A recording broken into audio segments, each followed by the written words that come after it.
Всем привет! Сегодня я вам покажу новый браузер Volvix на Pico Neo 3. Раньше он на Pico Neo 3 не работал, так как не было на него поддержки, но сейчас, буквально вчера, 20 февраля, добавили поддержку на GitHub Volvix браузер. Сейчас я покажу, как его скачать. Нам нужно зайти в Telegram, так как у меня там ссылочка находится. Вот открываем сайт GitHub с этим браузером. И вот тут последний релиз. В нем говорится то, что добавлена поддержка для Pico Neo 3. Сейчас мы ее как раз проверим.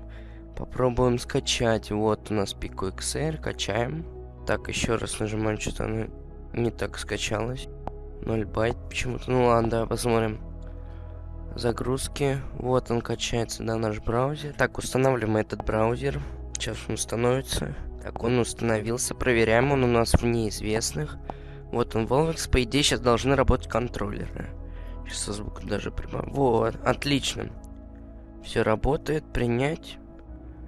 Принять. Все, контроллер работает. Все, отлично. Начать веб-серфинг. Я ни разу этим браузером не пользовался, так что пока не знаю, как им пользоваться. Ну вот, как мы видим, уже все работает. Как тут двигать его вообще, я пока что не пробовал. Домик. Ну, давай, допустим... О, русская клавиатура есть. Вот это самый кайф, все люди хотят русскую клавиатуру. Кстати, вот нормальная среда такая. Так, русский выберем. Давай, допустим, откроем YouTube. Как-то браузер можно двигать на себя? Я что-то пока что не разобрался. Можно включить режим, сквозной режим, чтобы было все видно, но почему-то не работает передвижение.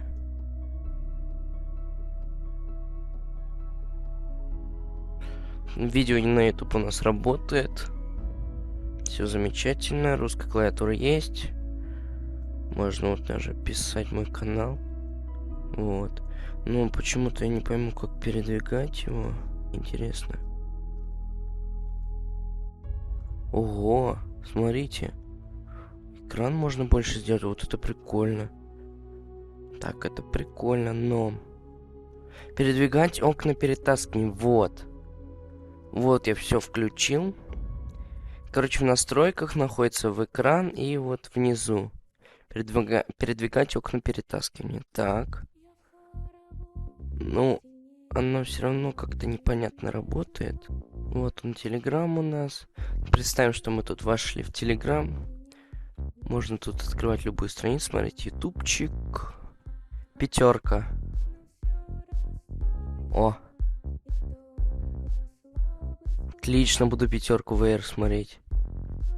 Ну все, это топовый браузер. Тут в ТГ можно писать.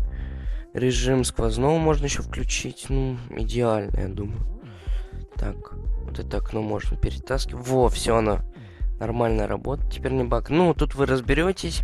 Полазите в настройку. Вот тут это, может, еще что-нибудь найдете. По вертикали. Вот, кстати. Headlock. Оно типа к голове прикрепляется. Только я не могу теперь отключить, ребят. О, попал. Я видел еще какой-то браузер есть, Firefox VR. Нам скидывал подписчик, сейчас я его проверю. Также скоро выйдут новые видео. Выйдет видео о мнении про Pico Neo 3. Выйдут видео еще какие-нибудь по играм, геймплей и так далее. Вот, всем спасибо за просмотр и всем пока.